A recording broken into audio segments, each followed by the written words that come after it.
Павлодарская область находится на северо-востоке страны. Сейчас мы резко переместились на северо-запад для того, чтобы показать крайности и особенности одного большого северного региона. Город, который находится на реке Тобол, столица автомобильной промышленности и город невест – Костанай.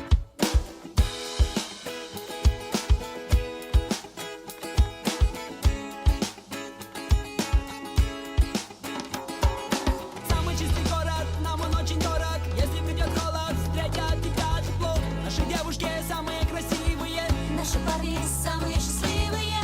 земли наши просторные, но ты только мажорные. Расти и процветай, мой родной край, город Костанай.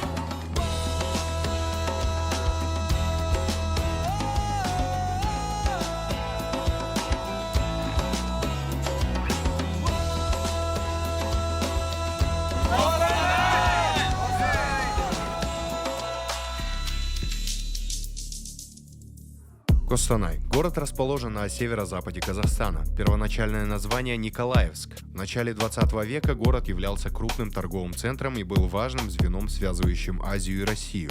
Огромное влияние на развитие города и области, а также на формирование демографической ситуации в регионе оказало освоение целинных и залежных земель уже в середине 20 века. Сегодня Костанайская область является крупнейшим аграрно-промышленным регионом, который по праву славится своей хлебной нивой, предприятиями машиностроения, добычей и переработкой богатейших запасов земных недр. Ближайшим городом-миллионником является Челябинск, который находится в 300 километрах по трассе от города. Интересно то, что Костанай – один из немногих городов, который довольно далеко расположен от других городов Казахстана. Сегодня я буду с вами обозревать весь город Костанай, зацепим несколько окраин. В общем, Костанай, я как слышал, это город молодежи. Мы сейчас вот как бы утро, нет, сейчас день, и мы гуляем вот в центральном сквере. Вот здесь стоит акимат, и очень-очень много молодежи, потому что начало сентября. Давайте поговорим с людьми, пообщаемся, узнаем. Самый главный плюс и самый главный минус города Костанай. Здесь очень спокойно, тихо, люди добрые, отзывчивые, всегда помогут, всегда подскажут что-то. Самый большой минус... Все знакомые, все. Ну это да, то что... Все друг друга знают? Да, город А маленький. почему это минус? Ну это иногда минус, иногда плюс такое бывает. Вообще у молодежи много мест где отдыхать или не хватает каких-то развлекательных там, Ну сейчас комплексов? много чего открывается, но мне кажется, можно было бы и больше, да. Можно было бы и больше. Да, в Алмате намного больше, чем у нас. Да? А что бы ты из Алматы украла и в Костанае поместила бы? Я бы украла БХБ. БХБ. Да. Мне надо сказать, акимат, постройте БХБ. Да. Ну, пригласить всех в Костанай, в гости. Да, приезжайте, мы вас встретим. Все вас встретят. Потом здесь все, оказывается, знакомые у девчонок. И это большой минус, поэтому незнакомые люди, приезжайте сюда. Да. В каком классе вы? 10-м. Я в 9-м. Он сейчас В 9-м? После 9 собираешься уходить или до 11? До 11. Вы все до 11 будете учиться, да? Нормально ЕНТ сдавать, Адам всех туда? Все. Правильно. А вот чего вот от молодежи, скажите, костанайской, чего не хватает этому городу, чтобы вы сами добавили сюда? Вообще, развлечения главный минус. У нас мало заведений, где снимать можно. Допустим, у нас творческих молодежи очень много, но снимать мало. Ну, Условий для творческих да. молодежи. Но я считаю, это не так, потому что если человек любит снимать, он везде найдет место. Главное — идеи и человек, чтобы знал, что хотел. В общем, мне очень нравится в этом районе Центрального парка, еще университет КРУ, как мне сказали.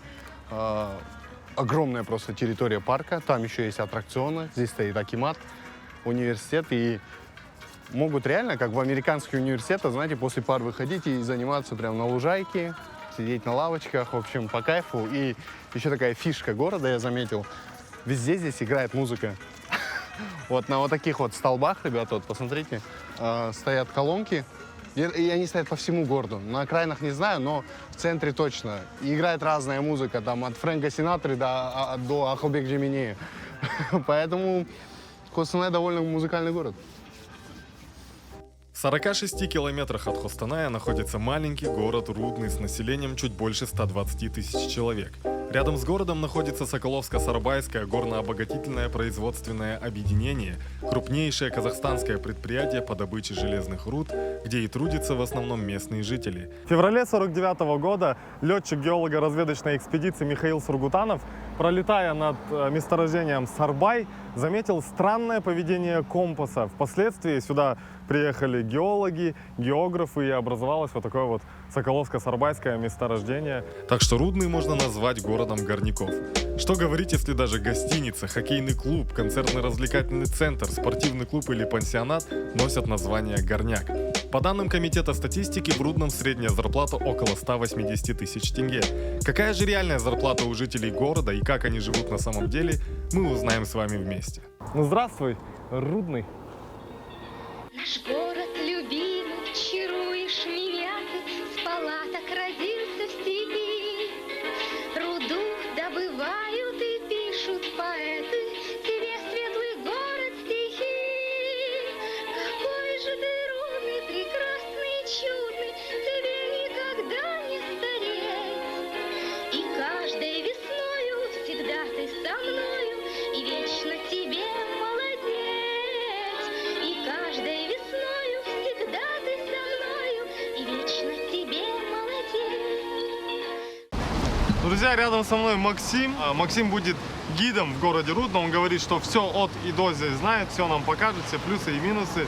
Ну, плюсов и минусов, я считаю, достаточно. Плюсов у нас очень, в принципе, хорошо образованное население, трудолюбивое. То есть у нас большой градообразующий комбинат. Минус — это в будущем мы прогнозируем, что есть риски, потому что и сырье заканчивается, и компания, которая вот сейчас есть, чтобы конкурировать на мировом рынке по цене за руду, она будет вынуждена внедрять робототехнику. Вот. Из-за этого, возможно, будут сокращаться рабочие места, они будут вынуждены это делать, потому что роботы замещают людей, то есть искусственный интеллект замещает. Где нужно было раньше 1000 человек, сегодня может один компьютер делать. Можно чуть-чуть поснимать кадровку, взять, как у нас увеличено местами. И как вот у нас, вот смотри, у нас, допустим, Очень классный переход был в нашей прогулке, когда мы шли, и асфальт исчез, и мы сейчас вот здесь. Нет, дело в том, что тут у нас как бы вот это один пример, предприниматель, который создал пространство, где постоянно тусуется. То есть сегодня городу не удалось создать пространство общественное, где собирались бы люди. А вот предпринимателю это удалось. Обжоркин — это знаменитое место, где все собираются. Да, к сожалению, да, это такая точка притяжения, где можно собраться с друзьями и попить чай. Все, я бы взял бы сейчас круассанчик в Обжоркин и сказал бы, вот как кайфуют рудничане. Очень классно, когда облик города и досуг какой-то организовывают не только акиматы власти города, но и предприниматели, которые могут открывать вот такие вот заведения. Например, вот это Обжоркин, как говорят местные жители. Здесь собирается молодежь, школьники, студенты, взрослые, вообще абсолютно все.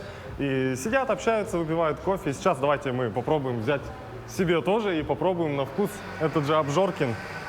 Вот здесь торты, красивые девушки, мягкое мороженое, говорят. Круассанчики. Я себе уже попросил вот этот вот синнабон и капучино. Говорят, что это популярный заказ среди жителей. Сейчас попробуем на вкус. Выберу я себе вот это вот место у окошка.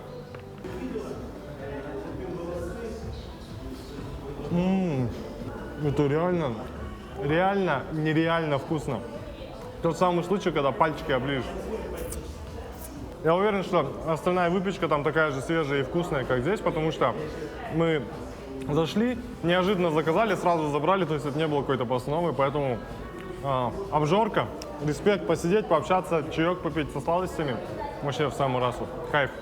В общем, мы заказали кофе, сидели себе, никого не трогали, как зашли девушки. Здравствуйте, давайте я поздороваюсь, меня зовут Наргиз. Очень приятно, что вы посетили наш город, он действительно чудный. Почему именно чудный? Мне кажется, здесь такая атмосфера у нас, что здесь как бы все одна большая семья, действительно. К нам приезжают из Кустаная сюда, чтобы просто побыть в городе Рудном. А кем вы работаете здесь? Я работаю руководителем батутного парка Skyjump. Он здесь единственный.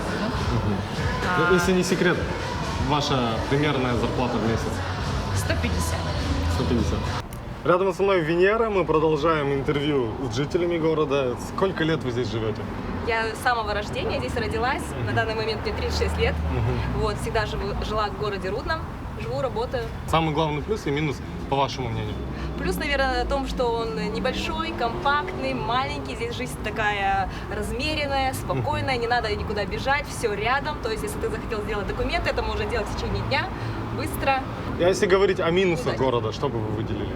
О минусах, в первую очередь, у нас проблема с мусором. Да? Это вывоз мусора. Сейчас на рынке у нас две мусоровывозящие, да, компании, которые между собой не очень могут договориться, потому что у нас сейчас образовалось так, что в одном дворе одни платят в одну компанию, другие оплачивают другую компанию, поэтому происходят какие-то споры, вывоз мусора нерегулярный. Я живу, допустим, рядом с Акиматом, недалеко, да, это метров 300-400, да, сразу за гостиницей «Горняк». И здесь, получается, у нас там детская площадка есть, новая, классная, но рядом же 2 метра у нас огромная мусорка, огромная свалка, это вонь, мухи. Я считаю, что дети наши должны играть в других условиях. Как мне описывали Рудный, по крайней мере в Кустанае, мне сказали, что Рудный — это 2 улицы и все это весь город. Правда ли это?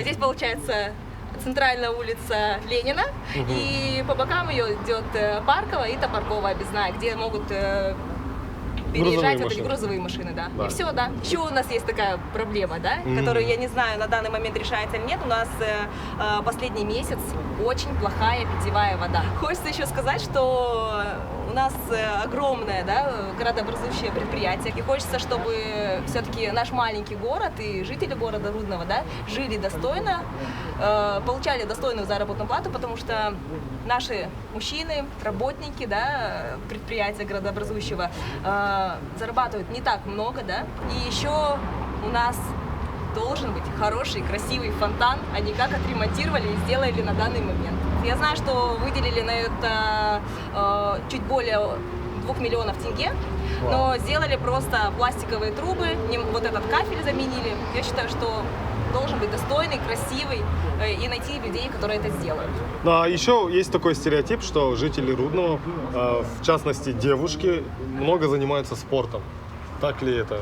Это такой вот стереотип я слышал. Вот. Это не стереотип, это действительно так. Сейчас много кто следит за питанием, занимается спортом. Кстати, в этом плюс в городе, да, что активно поощряется занятие спортом. Очень много бесплатных секций для детей. Поэтому для спорта все делается. Все условия. Да, все условия. Только занимайся. А в какой сфере вы работаете, если не секрет? Я работаю на себя. У меня небольшой отдел косметики уходовой. Если не секрет, ваш средний заработок в месяц? Небольшой, я работаю одна, сама, да, и у меня выходит около 150 тысяч тенге. То есть, хватает ли этого на жизнь? Ну, я вам скажу так, если не шиковать. Купить машину, я вам скажу, и квартиру, ну, ты не сможешь на эти деньги, правильно? Деньги, да. Нет. А если говорить о средней зарплате, в принципе, жителей города, можете ли вы назвать какую-то примерную сумму? Я примерно вам скажу, наверное, это будет от 70 до 120.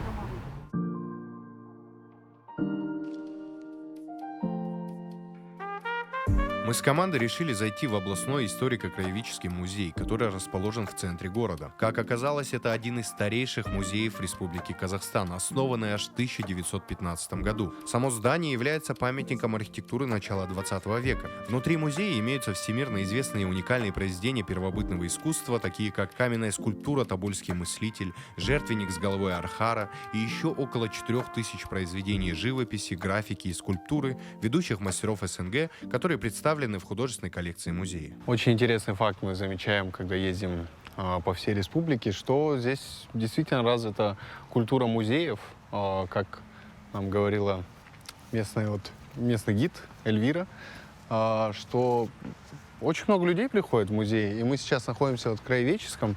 Это за мной сейчас стоит, друзья, стена расстрела. Пойдем поближе.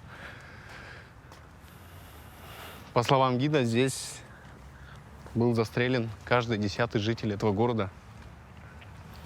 Посмотрите вот на стены. Можете увидеть следы от пуль. И это действительно какое-то время назад было очень страшное место. И здесь атмосфера немного нагнетающая. Зная вот такие вот вещи, видя вот такие стены расстрела, я понимаю, что хорошо, что мы живем в мирное время. И желательно, чтобы было меньше конфликтов. Если будет меньше конфликтов, будет меньше войн. если будет меньше войн, будет больше счастливых людей. Поэтому давайте знать историю, давайте чтить ее и ходить в музей, друзья.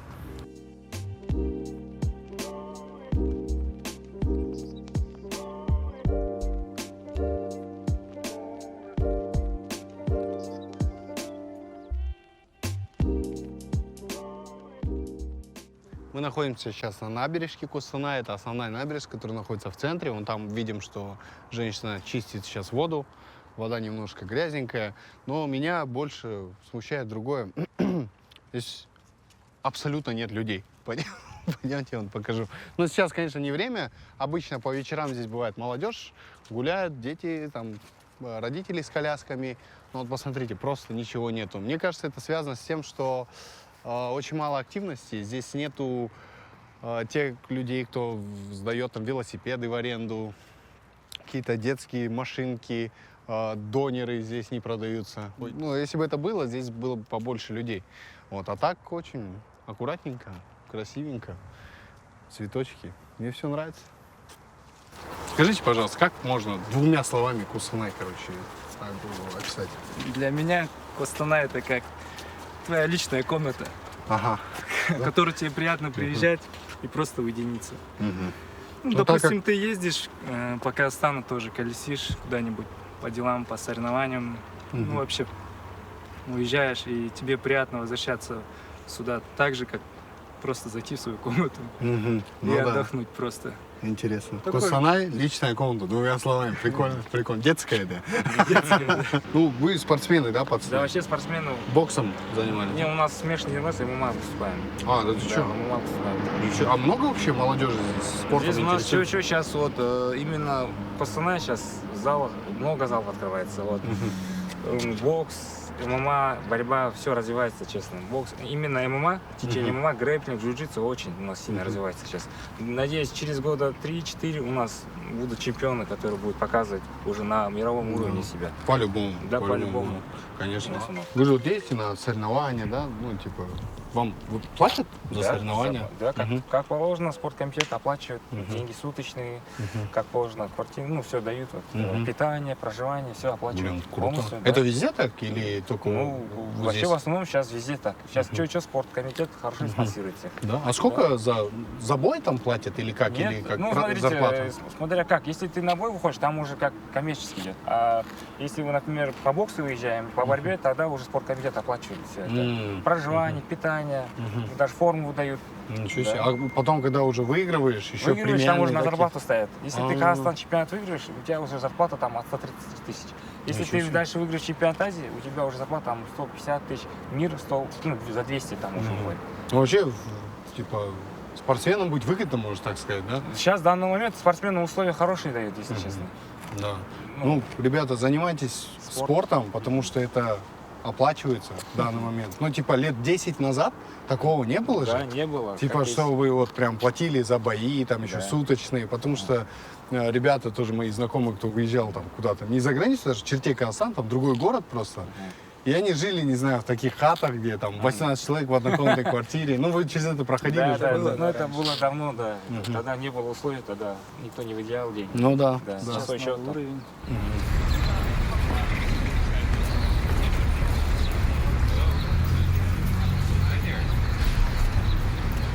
Мы сейчас находимся в парке Достых. Довольно-таки милая детская площадка, на первый взгляд. Но на самом деле 2 года назад здесь было потрачено 330 миллионов тенге. На тот момент это примерно $1 миллион. На большое и красивое колесо обозрения, которого здесь сейчас нету. Мы сейчас здесь приложим видео.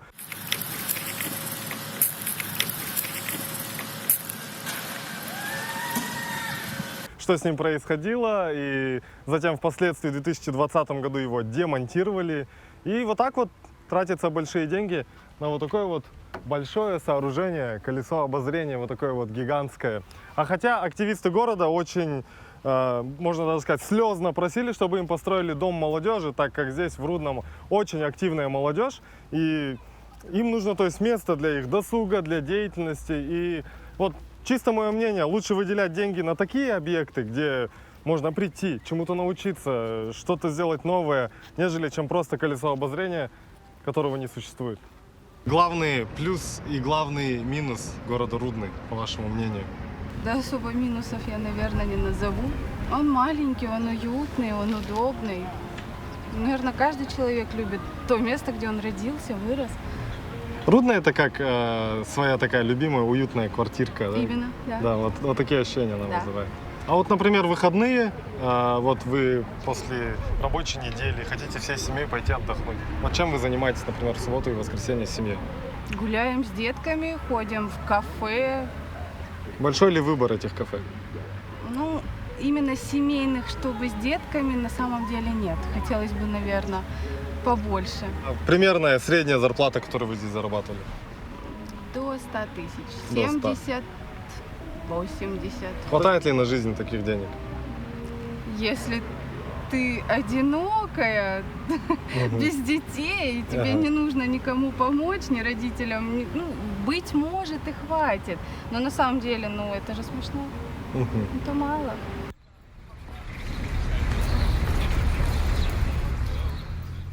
Мы сейчас находимся на второй набережке города Кустанай. Это находится набережка Нагашика, ее называют местные. Сделано прикольно, просто стоят заборы. Ну, я, если честно, после Павлодарской набережки немного в смятении, потому что в Кустанае их целых два, и оба они такие просто, ну, не знаю, набережкой назвать сложно, конечно. Но если люди гуляют, вот посмотрите, вот здесь стоят алтыбаканы. Все есть, но самое главное, нету качелей. Вот, это тоже прикольно. Ну вот здесь мне нравится, что стоит боксерская академия, вот красное здание. Это не пожарное, как многие могли подумать. И здесь вот можно заниматься спортом. Вот человек спортивничает здесь. Прикольно, прикольно. Две набережки. Сам факт, что они есть, это круто. Не знаю, сколько денег выделяли на эти постройки. Но для комфортного времяпровождения просто гулять можно. Но опять же замечу, что если было бы больше активности, например, стояли бы вот прокат велосипедов, прокат детских машин, было бы намного круче. Было бы больше людей, молодежь гуляла бы. Вот. Ну, набережка как набережка. Адам жёг. Вон, посмотрите, он вдоль вообще, ни души. Вот. Ну, мы сейчас такое время еще, жарко, 30 градусов. В принципе, нормально. Все, тирачик-тир. Ладно, я пошел. Это стало, наверное, традицией, да, когда мы обозреваем вместе с Мике. Снова я? Да, экспертом в донерных делах. В общем, это уже 3-й или 4-й год, где мы кушаем донер, да, во время нашего тура, нашего обзора по городам. И Кустанай, в общем, он чем отличается от других городов? Единственный город, в котором донеры называют дёнеры. И я слышал, что где-то лет 10 назад, когда первая донерка открылась, первая дёнерка на автодоме, тогда просто хозяин написал через «ё». И весь город начал называть дёнер. Ну, давайте будем пробовать знаменитый. Это тигр-дёнер. Тигр-дёнер? Да. Дёнер. Все, погнали. Окей. Свежие огурцы, уже плюс. Капуста, мало где капусту кладут. Кому-то нравится, кому-то вообще не нравится. Морковка есть. Это реально, это не донер, это дёнер. Это дёнер. Это дёнер. Он не похож на алматинский. Здесь еще, что интересно, мясо не кусками, короче, здесь как фарш. Мягкая курица. Вы не думаете, что мы по одному донеру съедим и будем сытыми? У нас еще 8 штук лежит. Да. Мы будем целый день кушать донеры. Ой, дёнеры. Дёнеры. Нет, что кайфово здесь, сок не стекает сюда вниз. Да. Бывает что такое, что донер хаваешь, и вот так вот, чинал калат. Да. Прям товал начали. Здесь аккуратно. Здесь аккуратно, да. Друзья мои, в общем, вывод таков. Я этому донеру ставлю 5 из 10, потому что в Семске он был чуть-чуть получше. Я поставлю немножко вот. Учитывая, что это не донер, а дёнер, как дёнер, наверное, 6,5 из 10. То есть неплохо, неплохо. Здесь мясо не жирное, короче. Мясо не жирное, именно из-за этого я немножко повысил, потому что я утром слишком переел, а сейчас идеально. Короче. Это очень важно, кстати, когда мясо не жирное, да. Не, в принципе, ништяк. Здесь, в принципе, много дёня. Мы вчера вообще кушали вот такой лепешки. Да. Сегодня взяли обычные, классические. Лепешки вот такой шаурмы, да. Это мало где продают же, по идее. Что я заметил, в Хоснае разные дёнеры. Где-то вот в лепешке, где-то раздельный, как салат идет, где-то вот такой вот классический. Да. Вот за это жирный плюс, кстати, что да? есть типа выбор. Креативные донерчики есть. Да, креативные донерчики. Хостанай?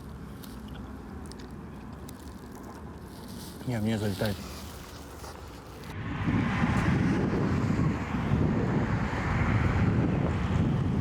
Кстати, такой интересный момент. Мы находимся до сих пор возле набережки Гашика. И здесь, посмотрите, ну, абсолютно нет людей. Здесь, в принципе, даже вечером людей бывает намного меньше. Там, где, например, относительно центра, да, скажем. Ну, вот этот вот наземный переход, он абсолютно бесполезен. Нам местные жители то же самое говорят, зачем это построили, куда пойдемте просто за мной. Я кое-что хочу показать. Как бы сделано, все прикольно. Ну, типа, удобненько там, лестницы удобные, все. От солнца он защищает. Но, ребята, вот этот лифт, он сделан для инвалидов. Смотрите. Вот это вот что такое? Он, во-первых, закрыт. Во-вторых, он ничего не работает. В принципе, знаете, мы очень редко, да даже мы вообще не поднимали тему, что условия для инвалидов не созданы. Здесь я решил эту тему поднять, потому что вот такие лифты, пандусы для комфортного передвижения инвалидов абсолютно очень мало условий создано. И это очень огорчает, потому что это тоже граждане нашей страны, это тоже люди. Мы должны как минимум уважительно к ним относиться. Ну вот, здесь переход, да, это наземный, он для людей создан, но здесь даже машин мало, вы понимаете? Здесь можно было просто поставить пешеходку, покрасить, и это намного меньше денег. Лучше бы вот эти деньги, которые вот эту вот фигню всю построили, пустили бы вон туда вон. Вот, сделайте нифиговую набережку, у вас их целых две, или целых две набережки. Ну зачем бесполезные сооружения строить, когда у вас вот под носом стоит набережная, которую можно облагородить офигенно? Я не понимаю. Очень глупые решения иногда принимаются. Местные жители рассказали про проблему, которая была освещена здесь в местных социальных сетях. Мы находимся на улице 40 лет октября, где жители жалуются, что у них с крана идет желтая вода. Можно добыть, посмотреть воду. У вас дома вас предупредили? Ох, ёлки-палки. Заходи.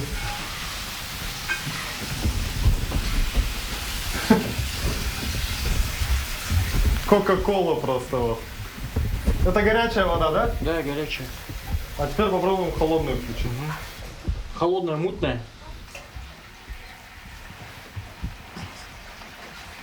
Вы видите это все своими глазами. Улица 40 лет октября, уважаемый акимат города Рудный, предпримите меры, это не проблема связана с трубами или еще с чем-то неизвестно, но, как сказали местные жители, это проблема не только на этой улице, но и в целом в регионе. Офигеть. Друзья, мы встретили вот эту вот семью, оказывается, как вас зовут? Елена. Оказывается, Елена, вот автор того самого поста, из-за которого мы сюда приехали, вот эта проблема с водой, которая вот черного цвета, почти как нефть, да, и, в принципе, из-за нее, вот вы осветили, вы, получается, социально активный гражданин, как я понимаю. Ну, не сказать, что я всегда как-то вот пытаюсь какие-то такие посты, просто немножко некрасиво повел себя диспетчер водоканала, и я, так скажем, психанула. А как он ответил нас? Ну, сказали, что мы не знаем, мы ничего не можем ответить вам. После очередного вопроса просто положили трубку.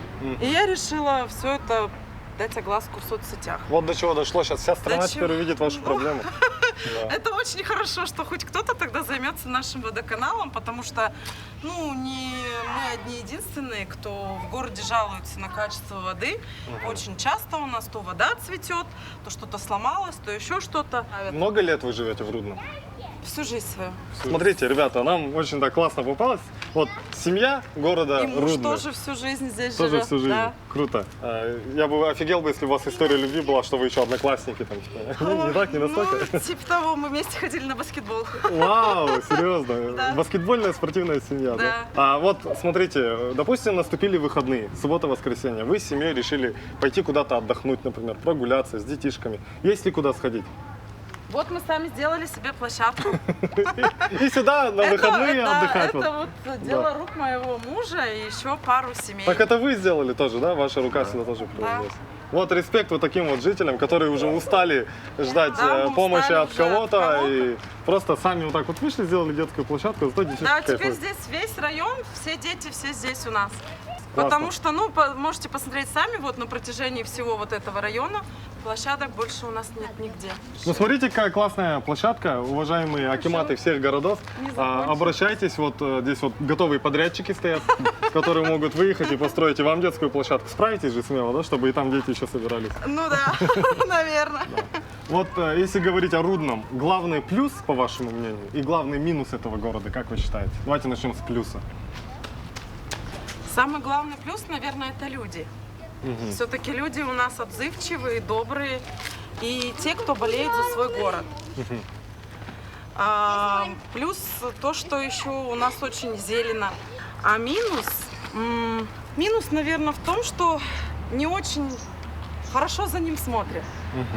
Вот я бы так сказала. Где-то не хватает порядка. У нас в городе очень мало урн. Если вы пойдете по улице, даже просто вы не найдете ни одной урны, кроме как на остановке. Вот, допустим, могу еще сказать про Ажар. Тоже недавно мы столкнулись с этой проблемой. Я думаю, если вы спрашивали людей, то... Можно подробнее? Ажар — это наша мусорная компания, которая очень часто плохо следит за вывозом мусора. Вы заметили, у нас как мусорные баки прямо возле дома находятся, возле детской площадки. И вывоз мусора плохо осуществляется, да? Да. Да. Уважаемые компании, которые занимаются мусором, пожалуйста, давайте разберитесь между собой, договоритесь там как-то и уже решите эту проблему, иначе проблемы будут у вас, да, от акимата. Теперь послание всем жителям Рудного от вас, как от одной из жительниц, вообще от вашей семьи, чтобы вы пожелали. Ой, почаще улыбайтесь. Да. Знаете, меня... Даже несмотря на то, что существуют какие-то проблемы, почаще улыбайтесь, поменьше загруженности, поменьше бросайте мусора. Мне очень понравилась фраза вот местных жителей до этого, когда мы брали интервью. Я спросил, можно ли считать, что жители Рудного счастливые люди? На что мне ответили, можно сказать, что они оптимистичны. Оптимистичны, да. И вот даже сейчас я на вас смотрю с улыбками, там, да, у нас мусор, у нас плохо. Ну, ладно, как-то живем. Ладно, как-то живем. Мы сейчас находимся во втором Куснае. Это район, можно сказать, окраина. И окраина у нас по классике всегда по бесу все. Но здесь, я вам скажу, очень довольно-таки приятно. Посмотрите, я уже удивляюсь простым брусчаткам на окраинах нашей страны, вообще наших городов Казахстана. Асфальт везде нормальный. Брусчатка стоит. Не знаю, здесь мы, правда, не можем найти местных жителей, кто нам даст интервью. Но если сравнивать со вторым Павлодаром, где мы были, здесь намного лучше. То есть здесь мы видели нормально так коттеджи. Мы даже подумали, что это местная Рублевка. Ну, как говорили местные ребята нам еще вчера, что здесь проблемы с газом, что здесь топят печку до сих пор. Но это, в принципе, проблема всего Казахстана, всех окраин и региональных городов. В принципе, я не знаю, ну, я хочу придраться, да, к чему-то на окраине, но здесь не получается. Если попробуем, может, у кого-то интервью возьмем все-таки. Вот. Пока прикольно все. Посмотрите, школа какая офигенная. Площадочки, не площадочки. Красивенько. Какая это школа? 122-я. 122-я? Да. Здесь будешь учиться? Я учусь вообще. Я тоже. А, ты тоже? В каком классе? Вот третий класс. Вот первый, говорит, вот третий. Да. Как учеба? Нормально? Не ругаются преподаватели? Ругаются? На пацанов. На пацанов? А на девочек почему? А вы нормально, не этот? Ну, мы не такие, как пацаны. Вы не такие, как пацаны? Ладно. Только если раздразнят, у него волос потом не остается. Да, вот такие жесткие дети вкусные. Раздразнят, говорит, у них потом волос не остается, говорит. Видимо, волосы дергают здесь местным мальчикам. Ну, из минусов только это.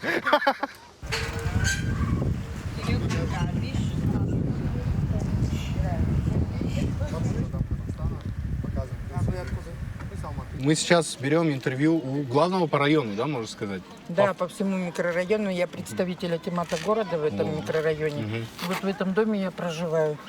Это второй Кустанай, вы отвечаете, можно сказать, за второй Кустанай? Да, за второй Кустанай я отвечаю полностью. Как изменился второй Кустанай за последние 3 года, скажем? Ну, я живу в этом микрорайоне с 69-го года. Сама я 67-го, это, конечно, Вас, мне с 2 кажется, лет. все знают, да? Ну, конечно, я абориген этого микрорайона.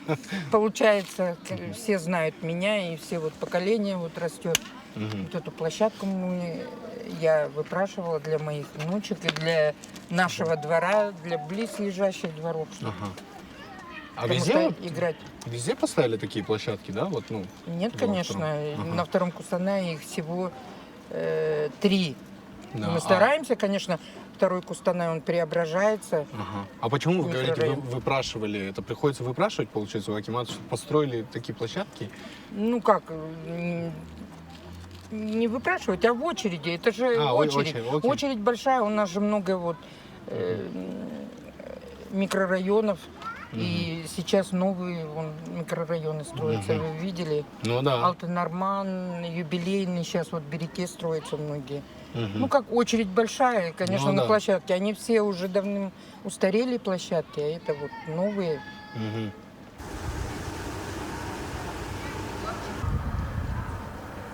Хотелось бы один момент такой сказать. Вот мы видим площадки, которые сделаны во многих городах. Уважаемые подрядчики, кто берет работу, кто выигрывает эти тендеры, пожалуйста, будьте немного...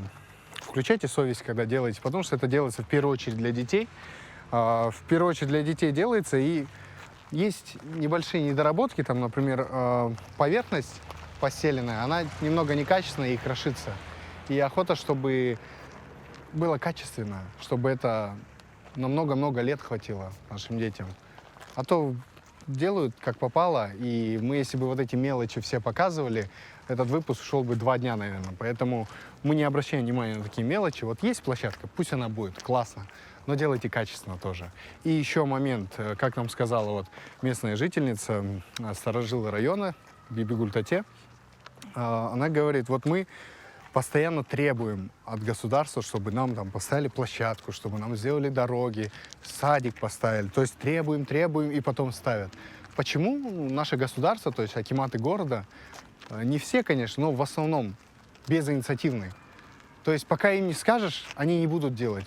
То есть нету как будто в акимате человека, который говорит, слушайте, а почему во втором Кустанае нам бы не сделать там площадки либо дороги?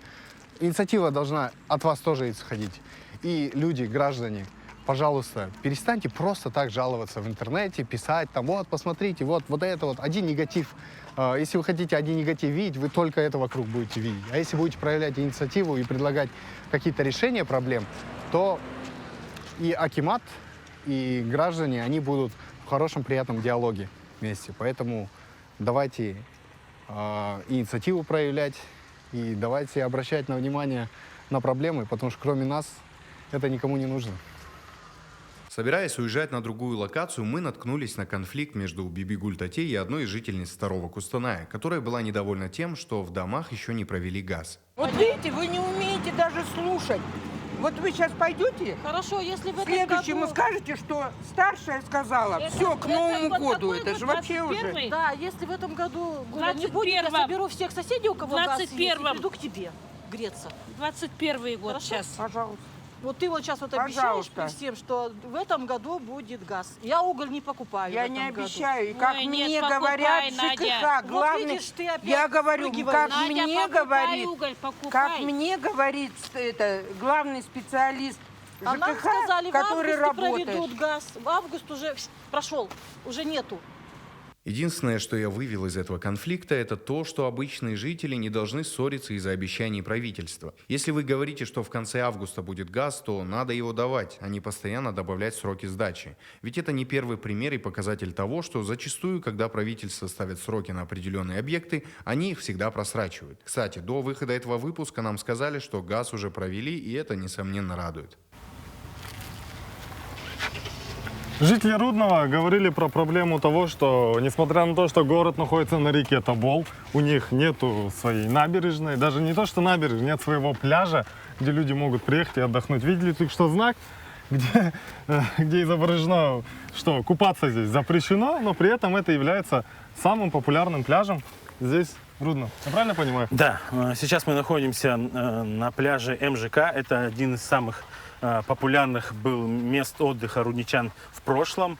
Вообще у нас где-то 5 таких вот стихийных пляжев, но один раньше в свое время это был городской пляж. Здесь были лодки, здесь был весь пляж усеян. А, то здесь раньше все оборудовано было? Да, было оборудовано. Ну, потом в 90-х годах это, конечно, все пришло в запустение, но несмотря на что, люди сюда не перестали ходить. То есть люди сюда продолжают ходить. Решил эту проблему взять в свои руки и своими силами навести здесь порядок. И вот 10 лет мы здесь боремся, установили вот там контейнеры. Вот эти урны, которые здесь стоят, это наша инициатива, мы установили контейнеры. И все равно теперь, если мы создали условия, люди доносят мусор. Раньше в свое время это было все здесь усыпано. К сожалению, весь, будем говорить, пляж зарос вот так вот камышами. И вот есть такая вот только маленькая тропиночка, которая ведет к отдыху, к купанию. Но смотрите, друзья, вода здесь довольно-таки чистая. Вот смотрите, очень прозрачная. Все-таки это река, которая протекает, не стоит на месте. Кстати, интересный факт. Вот эта вода, которая течет в кранах в городе, она берется, в принципе, отсюда. Но что удивительно, что заходит она туда чистая, а через краны выходит грязная. Не наоборот, именно в той последовательности, как я сказал. Мы в одном из районов, который называется КСК, и мы сейчас находимся возле подземного перехода. И я еще туда не заходил, пойдемте вместе просто глянем. Вот здесь, кстати, находится школа, где учились наши друзья все косанайские, Джуниор, Ниаз, Абзал, короче, все вот здесь вот, да. Ну, что-то страшно даже, да?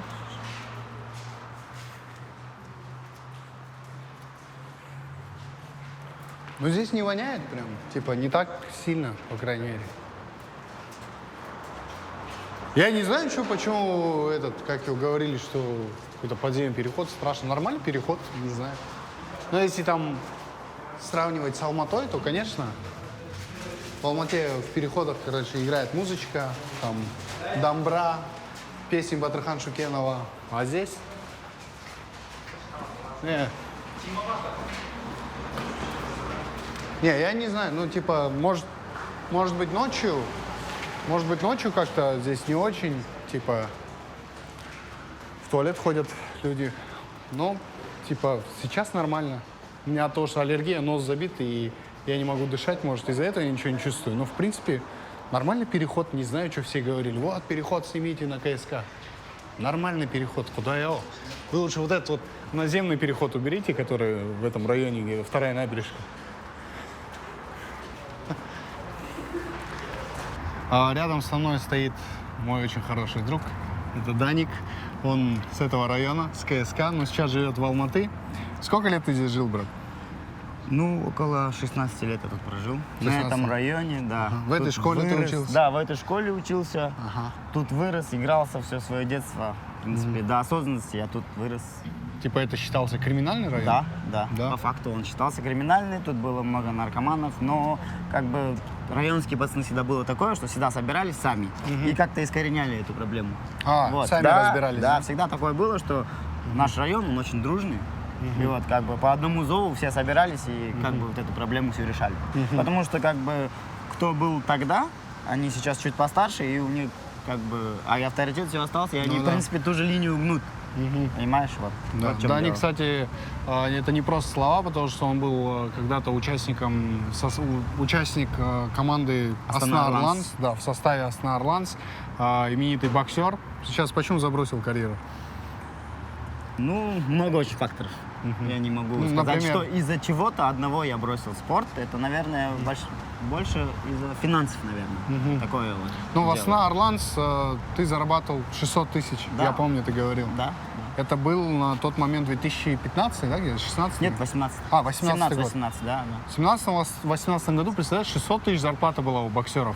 Это Да. типа у всех у вас была такая зарплата? Ну да, кто в Орландс был, у кого-то было больше за бои, кто-то за бои получал премиальные. А вот за так бой вот было. сколько можно получить? За бой 500 тоже. Так 500 тысяч сверху, можно да. получить? Да, за бой Нифига сверху себе. еще и тебе зарплату добавляют. А вот честно скажи, бывало такое, когда тебе вот к тренеру подходили твоему и говорили, короче, пусть твой проиграет, а мы вам заплатим? Да, я понял. Лично у меня не бывало такое, но таких историй очень много. Вообще, по факту. У твоих коллег, да? Там, Да, это по вот цеху. самая главная проблема в спорте. Я так думаю, сейчас, на данный момент, столько очень много талантливых ребят, которые хотят что-то показать, но им не дают. Так как, ну вот, своя система там в спорте. Да. Это я почему спрашиваю, я вообще хотел затронуть коррупцию в разных масштабах. Например, многие люди жалуются, ну, в интернете часто, наверное, наблюдаете, что говорят, вот, вышестоящие там какие-то органы, они воруют, вот здесь воруют, те воруют. А на самом деле коррупция на низшем уровне, она такая же, как и на высшем. Да. Когда в детские сады устраивают ребенка, тоже бабки просят. Когда вот даже в спорте, ребята, коррупция, она, вы просто, наверное, не сталкивались с этим, но ее очень много. И, в принципе, если хочешь изменить что-то наверху, нужно начинать с себя. Ну, то есть искоренять коррупцию на низшем уровне. Это касается, что и когда даешь взятки гаишникам, даешь взятки там в ЦОНе, в автоцоне, чтобы временные права сделать. В принципе, это везде присутствует. И потихоньку это, как, по твоему мнению, это меняется? Да, кстати, да. Все меньше, с каждым годом все меньше и меньше, как бы мы приходим к той стране, как бы... В которой хотели жить, да? Да, вот реально. И как бы сейчас смотришь, что все зависит от нас, наше будущее, и мы, то, как не мы будет. Ты какого года? 93-го. 93-го года. Вот, по сути, мы являемся детьми независимого Казахстана. И, типа, мы четко осознаем, вот это для взрослых людей, наверное, которые будут смотреть, мы четко осознаем свою ответственность, потому что если мы не будем брать или давать взятки, то и наши дети, и наши внуки тоже не будут этого делать. Вот наши родители, к сожалению, жили в тяжелое время очень, когда не было еды, не было света, не было воды, прилавки были пустые. А мы сейчас живем, куда шкур, в достатке. Есть, конечно, какие-то моменты, которые, ну, нужно исправлять, но, в принципе, потихоньку все меняется, и думаем, это очень сильно повлияет на осознанность населения, осознанность народа, и, в принципе, все будет меняться к лучшему. Да? Да. Ты прав. От души Все надо только- начинать с себя. Да. Да. Продолжаем освещать минусы города. Это улица Франко. Довольно-таки крупная улица, потому что вот две дороги проезжей части, посередине такая большая аллейка, цветочки, довольно-таки красиво и мило здесь. Но, раз, два, три пешеходных перехода я вижу, вон даже четвертый здесь рядом, они вот друг с другом рядом находятся. И абсолютно нету никакой разметки.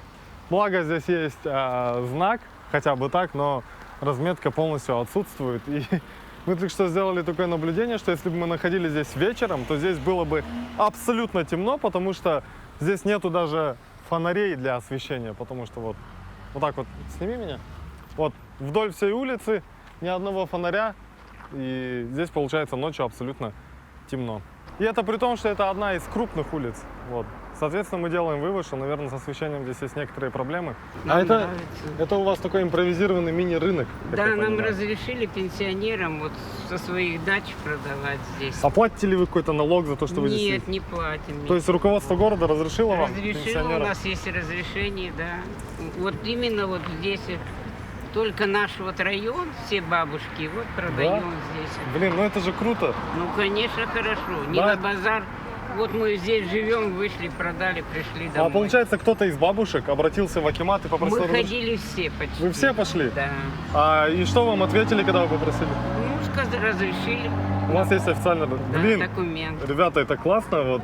Бабушки пошли в акимат, говорят, дайте нам продавать возле дома, зачем нам куда-то на базар идти? Да, Тем более это со своих сдач, Да, сами конечно, лично все сажали, мы собирали. Вот что там 2-3 килограмма привезем, помидор, вот петрушечку продали, пошли домой. Вот Еще это при том, что бабушкам разрешают это делать бесплатно. И, Да. так сказать, у наших пенсионеров есть досуг, как бы, да, вот такой вот. И Что-то заодно и лишнее заработать. продадим и заплатим за дачу.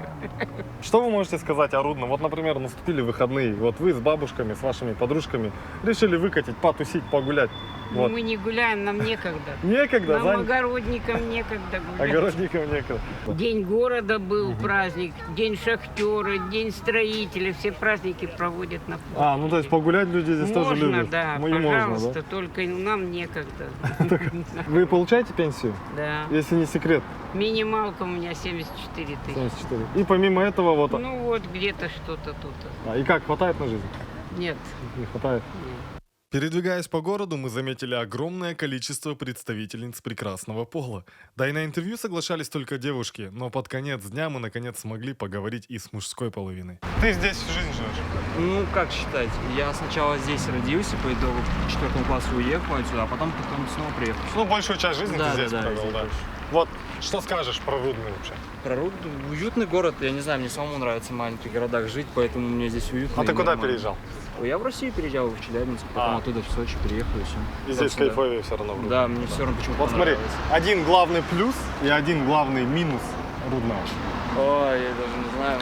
Ну плюс, наверное, в том, что город-то маленький сам по себе, Да. и ты знаешь большинство людей, поэтому это хорошо. Типа, Это, короче, как большой аул, Да. где между собой все общаются, как бы все на связи. Да. Все, через несколько рук пожатий с кем-то знаком точно будешь. Круто. А если говорить о минусах? О минусах? А что я могу сказать о минусах? В принципе-то, я их, в принципе, не замечаю, мне как-то они не нужны Все были. по кайфу. Мне нравится. Ну вот, например, я 16-летний подросток, как ты. Да. Приехал в Рудный, наступили выходные, я хочу пойти потусить, погулять. Есть куда сходить? Ну, обычно так, как я гуляю. Я гуляю просто по городу, иду туда-сюда, и все, мне, в принципе, нормально. Ну, или в парке сижу. Да, в парке. А вот каких-то развлекательных комплексов, заведений не так много, да? Ну, они мне не интересны, мне легче просто пойти погулять с кем-нибудь, с природой насладиться. Просто сегодня погода шикарная, просто мне нравится и все. А когда холодно, например, что делать? Тоже гуляю. Тоже гуляешь? Да. Любую погоду? Почти, если вот ливня не будет, то... Ну, хотя и в ливне тоже могу выйти, поэтому нормально. А ты в школе учишься? Нет, я учусь в колледже. А на кого? На повара. На повара? Да. Нравится твоя специальность? Да, очень. Вот если говорить о молодежи, вот большой ли здесь отток? Ну, типа, много ли из молодых ребят там после школы, после 9 класса там уезжают в другие города? Или все же большинство остается? Ну, не Как ты знаю, думаешь? вот как я замечаю, вот у нас наоборот приезжают с деревень, ну это правда Ага. приезжает. Ну, в принципе, я их понимаю, там-то учиться негде, в принципе, но Да, они да, сюда да. приезжают. А так, если вот считать моих знакомых каких-нибудь, то, в принципе, нету таких, наверное, даже. Остаются, да? Ну да, остаются, в принципе. Ну, то есть молодежь города Рудный, она кайфует здесь, все по кайфу, все Да, нормально. да. И зачем куда-то ехать, когда здесь все нормально? Ну, я так считаю, да. Это твое мнение, да. Окей. Смотрите, какая встреча у нас. Вот у нас врач. Фельдшер. Вот фельдшер, такой как ты. Сколько зарабатывает в месяц? Нормально. Не буду говорить, но В среднем, смотря допустим. сколько отработал, столько заработал. Ну, примерно вот в среднем можно заработать, будучи фельдшером. Нет, сумму не скажу. Ну хорошо, не Нормально, ты. короче. Не Нормально. ты, твой коллега фельдшер. Какой-то другой. Сколько он в среднем зарабатывает? Примерно как я говорю. Нормально это сколько? Больше Около. 180 где-то так получишь. Ну, смотря Да. сколько отработаешь, по времени все. Да, меня, ребята, знаете, что удивляет? Вот 180 тысяч, это на самом деле, это $400, на самом деле это маленькая сумма, но у нас люди, когда выше 150 суммы называют, они стесняются, чуть боятся выделиться, что они зарабатывают много. На самом деле это нормально, даже можно больше, и не нужно стесняться этой суммы, да. Но вот лично тебе хватает ли на жизнь, на движняк? Ну, в принципе, да. В принципе, да. Хватает. Но можно было бы и больше, да? Конечно.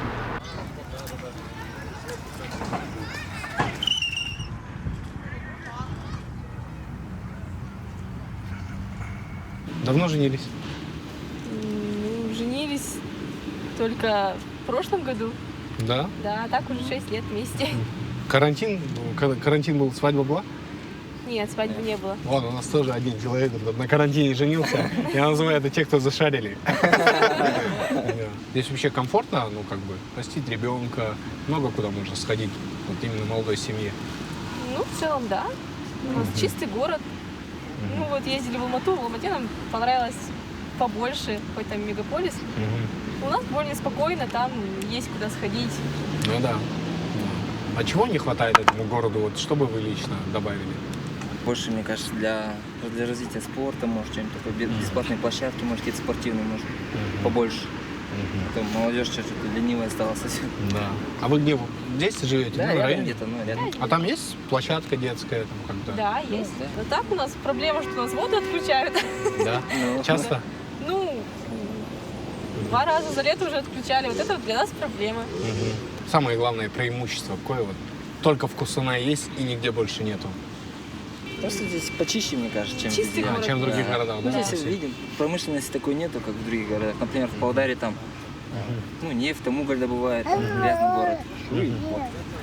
В Экибастузе там тоже грязный город, все жалуются, все, ну, родственники сюда приезжают.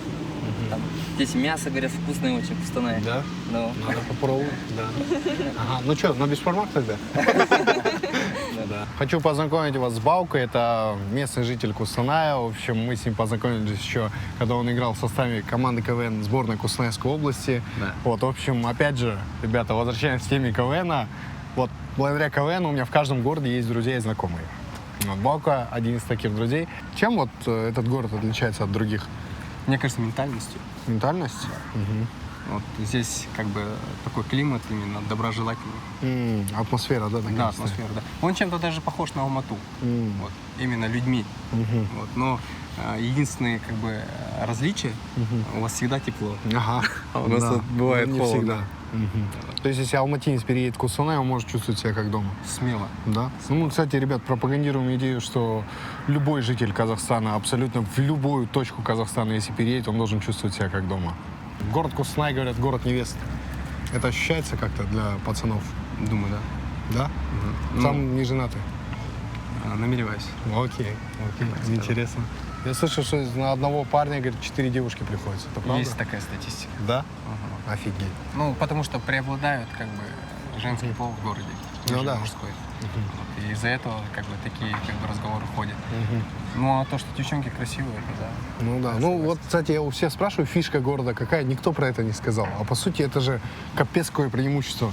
То есть, парни, если вы хотите переехать куда-то, не надо сначала думать либо в Асну, либо в Алмату. Кустанай.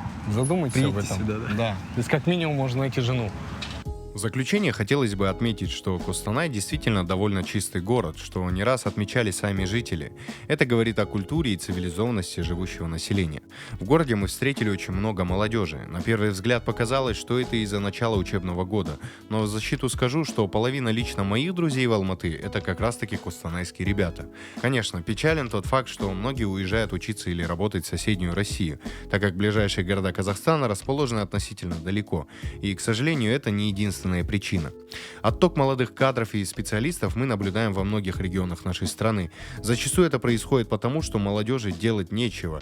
Если вы заметили, что в регионах можно встретить больше магазинов разливных напитков и ломбарды, нежели развлекательные комплексы и спортивные объекты, это и является показателем того, что важно и нужно обратить внимание на данную проблему. Мы сейчас в одном из парков Рудного, и за что мне нравится этот город? Вот смотрите, сзади меня футбольное поле, и оно олицетворяет, в принципе, многое. Здесь нету металлической сетки, нету искусственного газона, здесь нету сетки на воротах. То есть это футбольное поле никак не облагораживали, но люди сами импровизированно выделили такую территорию, поставили покрышки, ворота, вот такой вот здесь вот натуральная травка. И как человек, который занимается футболом, я вам скажу, что она пригодна для игры, и она достаточно комфортная. И вообще, в принципе, по городу Рудный я бы хотел подвести свои итоги именно здесь, потому что это поле и олицетворяет, в принципе, жителей города. Мы видели детские площадки, которые жители сделали сами.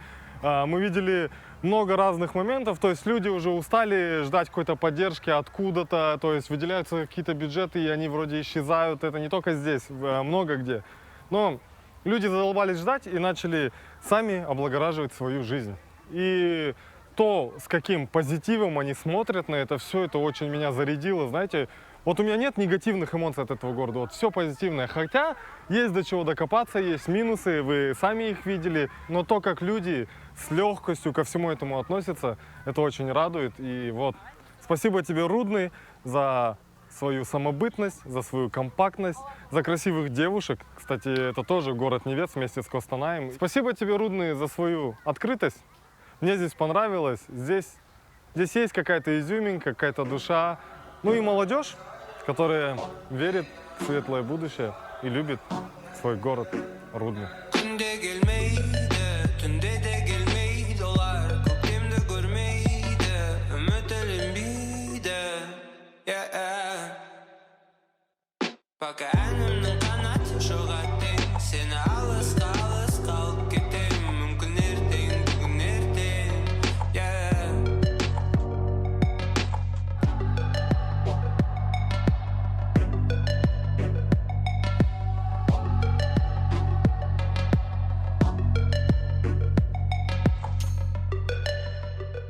Друзья, сзади меня вот такая вот церковь, которая нашумела на всю страну благодаря лицу одного из чиновников, которое было изображено там внутри. Дело в том, что есть библейская история, где Иисус Христос на осле заезжает в Иерусалим, и его встречают люди. И среди этих встречающих людей был изображен, будем так говорить, Аким некоторый, не будем называть его имя. Но, опять же, это догадки, это додумки, что он очень сильно похож. И это стало вот такой вот общей историей на всю страну. Есть разные версии, почему он там изображен. То есть кто-то говорит, что это было по его инициативе, кто-то говорит, что это было без его ведома, но чтобы понравиться ему. А кто-то говорит, что это был некоторый стёб в его адрес, потому что единственный человек без бороды был на этой картине как бы он. Но потом пририсовали бороду, как бы это все смешалось, сгладилось. Но сам факт, что такая история произошла именно здесь, это очень интересно. Вот та самая церковь.